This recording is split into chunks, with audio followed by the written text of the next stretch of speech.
particles to these wiffle ball-like particles. And we started making the particles that would do this. So I told you about crystals that sediment. What we discovered at Pearl was that when the drug was inside the particles that we were making that floated, it was coming out and forming these huge crystals that were really long and that won't be aerosolized anymore, just because the drug dissolves in the liquid and forms crystals. So this is where my professor's teaching, don't fight nature, use it. After about a month of trying, we figured out that we should just try to put crystals with these particles that float. And to our utter surprise, what we found was this. This is the products we make now. If you look at this vial, it looks empty at the bottom. All of the particles are at the top. What we were expecting was that when we would put these crystals with these low-density porous particles, crystals would go to the bottom, these low-density particles to the top, and when we shake the two together, that would make the two interact enough that crystals won't settle anymore. Well, to our complete surprise, and this is how we got brand new intellectual property, old patents, new life, that the crystals actually floated with these low-density particles. So what we had discovered was these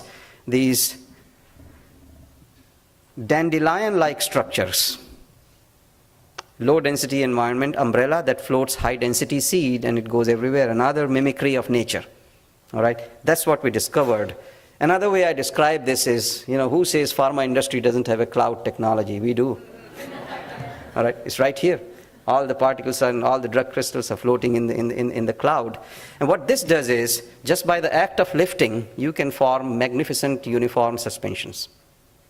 These are just beautiful suspensions. These things deliver drugs so precisely that we can go down to nanogram dosing. We broke the sound barrier equivalent in the inhalation space. We went below 1 microgram, which is already a millionth of a gram, and we went to millions below that, nanogram. So 1,000 below that. So we can make really, really unique drug delivery happen. And the particles, when they come out of our inhalers, they look like this, crystals with porous particles. And what happens is this just as with dandelions, this low-density architecture just dissipates into the nature. Our low-density particles, they are made out of phospholipids, so they just dissipate into the airways, and the crystals do their job.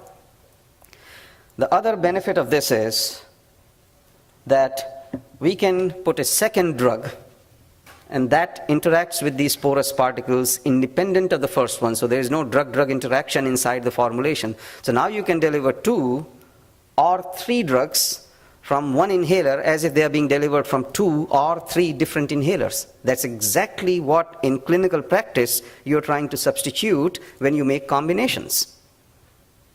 And that then allowed us to develop products so fast. This is the nanodose. We can simply weigh different amounts of crystals and make different doses happen.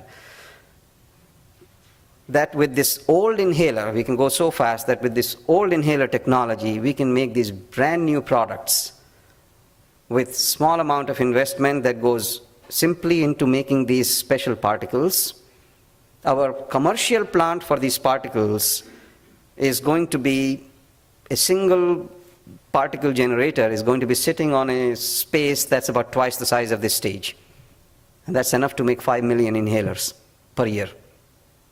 If you run 3 shifts, 15 million inhalers. So it's extremely capital efficient because the only thing we are innovating is this one set of particles. Everything else is standard for us. Inhaler components, drug type, drug crystals. So we took old medicines with this old inhaler type and created a full pipeline. So what I'm showing you, I have shown you no clinical data. I can show you later on, but right now just let me tell you the story of the company. In 2007 to 12, we had raised $167.5 million, and we took 3 medicines. 2 that open up airways, and 3rd, the combination of the 2. So the 2 monos and the combination in the middle. And we started on our own under venture capital umbrella, phase 3 trials, which is 3,000 patients being tested. Every patient $50,000 each. That's $150 million commitment. I mean, simply a lot of capital. Our investors were willing to back us. By now, we were going to be a public company. Phase 3 means that's the last stage before product gets approved. And if we finished that, the $1.15 billion acquisition by AstraZeneca would be a $5 billion acquisition. So that's why AstraZeneca wrote the check last year rather than waiting 2 more years. It was way cheaper for them. This is